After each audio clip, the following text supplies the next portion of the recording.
the first day of school can be exciting, but for many kids, it's also comes with jitters and worries, from new classrooms to new friends. That back to school anxiety is real. So today we're talking about what's behind those nerves and what can be done so that students can start the new school year with confidence. Parenting journalist Donna Tetreault joins us now to talk about a mix of emotions that students and, I have to say, parents have right now, because I'm looking at the calendar going, some schools are already back. Yeah. We start next week. It's like, oh my gosh, it's here already. Yeah, it is. And for the little ones, the ones who are in preschool and K through 3, it's a nervous time for them. And there are those mix of emotions. So you could have like the exciting, but the anxious, and you've got to just validate those emotions. How do you differentiate between those two? Because we're even going through this with a middle schooler in our house, where I think some of the anxiety he's feeling is actual excitement.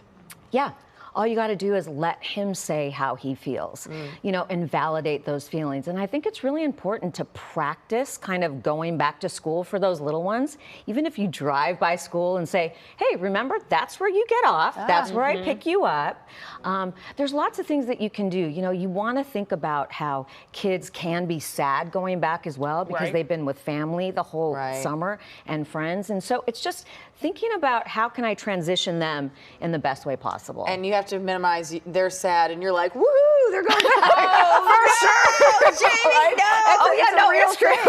Hilarious. Okay, so how do parents set the tone in the morning? Because I know that can be chaotic, especially for working parents who've got a million things to do. Right, so you want to try to get everything done the night before if you can. I mean, look, you're tired at the end of the day, but if you can try to prep the lunches, make sure that all the paperwork's ready to go. Also, it's really important in the morning to have a little couple minutes for connection. Just build that time in, because if you're rushing out and it's chaotic, something can go awry. So you also want to make sure that you set up that routine too, because when a kid has the routine, they know what to expect. So every day it's going to get smoother and smoother and smoother. You're going to have the bumps in the road, but start off with that structure. You almost have to do it the night before too, by getting them to bed a little bit earlier and earlier now. Jamie, sleep is so important. If they haven't slept or ate right, that whole morning routine is out the forget window. about it. Like, don't even think about it. it. So, you know, I've seen a lot of kids, they go back to school, they have those jitters, it's the first day, and then it kind of fades.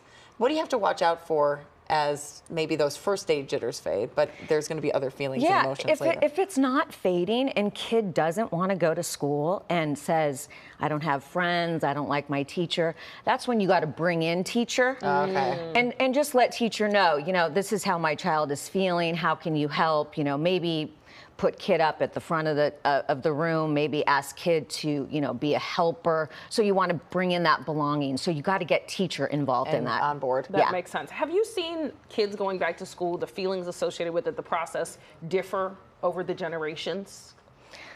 I think, you know, anytime somebody starts something new, that's that jitters, and that's okay. And that's the thing that we have to tell our kids. Everybody feels like this, you know, and using books to kind of tell that story. Interesting. Don't you have a book? I do. I do. Why don't you tell us about it? Yeah, I have a book called Dear Me, Letters to Myself for All of My Emotions. And this is for the K through 3 kids who can, you know, talk about their emotions. They want to identify that emotion, but then it shows the kid how to then move on to a more positive emotion. So validate it, feel it, but then move on and, you know, let them just kind of do their thing in school. I feel like some adults could use this book. Absolutely. Probably most of society could use it, from the road rage point we're driving around. So, Donna, we're going to recommend that to adults as well. Go for it. Just, you know, feel the feeling, validate it. You're good and to let go. it go. Let it go. Move on to the positive emotion. And have a little gratitude is always helpful too. So important. Donna, thank you.